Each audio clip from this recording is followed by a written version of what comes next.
एकदा संध्याकाळची वेळ होती. एका मंदिराबाहेर 2 माणसं बसून गप्पा मारत होती. हळूहळू अंधार पडू लागला. आकाशात ढग जमा होऊ लागले. थोड्याच वेळात एक तिसरा माणूस तिथे आला. तोही त्या दोघांजवळ बसला आणि गप्पा सुरू झाल्या. थोड्या वेळानं तो तिसरा माणूस म्हणाला, "मला खूप भूक लागली आहे." हे ऐकून त्या दोघांनाही जाणवलं, त्यांनाही भूक लागली होती.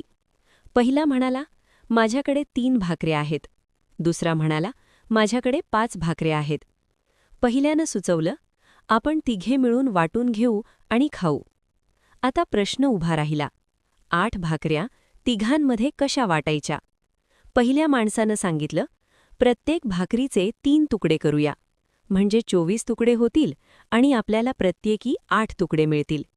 सगळ्यांना ते योग्य वाटलं. 8 भाकऱ्या, 24 तुकडे, प्रत्येकी 8.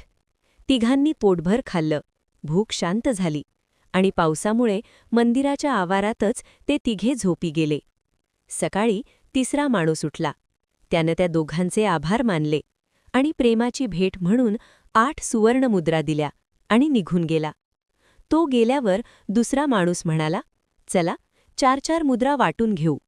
पण पहिला म्हणाला, "नाही, माझ्या 3 भाकऱ्या, तुझ्या 5 भाकऱ्या, म्हणून मी 3 आणि तू 5 मुद्रा घ्यायला हव्यात."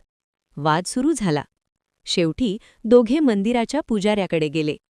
पुजारी गोंधळला, कारण दोघेही एकमेकाला जास्त देण्यासाठी भांडत होते. त्यानं मुद्रा स्वतःकडे ठेवल्या आणि म्हणाला, "उद्या उत्तर देतो." रात्री पुजाऱ्याला स्वप्न पडलं. स्वप्नात देव प्रगट झाला. सर्व हकीकत ऐकून देव हसला आणि म्हणाला, "पहिल्या माणसाला 1 मुद्रा आणि दुसऱ्याला 7 मुद्रा." पुजारी चकित झाला, "प्रभू, असं कसं?" देव शांतपणे म्हणाला, "पहिल्यानं 9 तुकडे केले, पण स्वतः 8 खाल्ले आणि फक्त 1 तुकडा दिला. दुसऱ्यानं 15 तुकडे केले, 8 स्वतः खाल्ले आणि 7 तुकडे दिले. मी भाकऱ्या नाही मोजल्या, मी त्याग मोजला.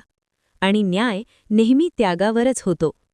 आपण आपल्या त्यागाचं कौतुक करतो, पण ईश्वर आपण किती भोग घेतले आणि किती सोडलं हे पाहून निर्णय घेतो. श्रीमंती महत्वाची नाही, त्याग महत्वाचा आहे."